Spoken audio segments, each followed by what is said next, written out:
And the Lemberger grape. That's new to me. What's its origin? So Lemberger. So you're also going to hear about Lemberger as you go around. Yeah. So it's Austrian in origin. Okay. In Austria, this is the confusing part. In Austria, they actually call it Blaufränkisch. Okay. And in Germany, they call it Lemberger. And it is... Shiraz. Yeah, exactly. Same concept. So it's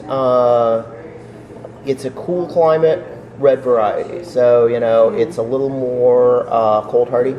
It's a little easier to ripen further from the equator. It's related to things like Saint Laurent and Zweigelt. So it has, it's in this sort of family of, colder climate red varieties. We grow it here. There's only about 40 acres in the Finger Lakes, but a lot of people make sort of a little bit. It's something that people are really kind of working with and trying to find, the best use for it. It's an interesting grape because aromatically it's very distinctive. As Len often talks about it as having this sort of sweet tobacco note. It definitely has an earthiness to it, but still sort of nice, deep fruits when you get it ripe. It can get this like black, sort of blackberry thing going on. The one thing that I've noticed is it seems very site-specific around. I think that it responds to the site and the way it's grown maybe more than some other varieties. So if you taste the Blaufränkisch from Heron Hill, or the Lemberger at Red Tail Ridge, they're nothing like each other, and they're different than the Lemberger we grow here.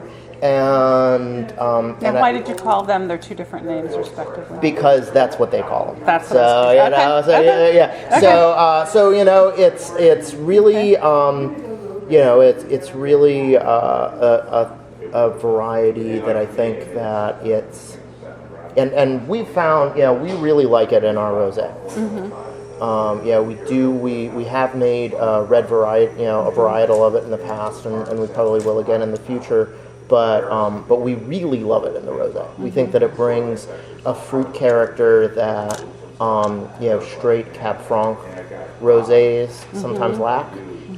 Cab Franc can be a funny one in rosé, and so I think Lemberger kind of gives it another. There's a nice fruit quality that comes when you do press it just for rosé. Yeah, and then Cab Franc can have a nice fruit quality too, but the combination. Yeah. I nice. think Cab Franc is a little more variable. I think that the Lemberger actually provides a really nice kind of stabilizing force on the Cab Franc rosé. It's grown pretty widely in Eastern Europe, southern Germany, Austria, and they use it fairly extensively there. You will find it in many places. Blender grape? No, you'll see it right as by itself. Okay. Yeah. Okay. Now, this has an extremely long finish. I am still. Isn't it nice? Oh yeah, and do you think that comes from the Lemberger? I think it comes from the barrel. From the barrel itself. Yeah, I do. The texture comes from there. Yeah, exactly. And the acidity is very nice in it. Yeah, it's not too much. Yeah, it's not too much. Sometimes and that I think helps to extend the longevity. Yeah, it sort of makes it salivate. Yeah. So very it's, long.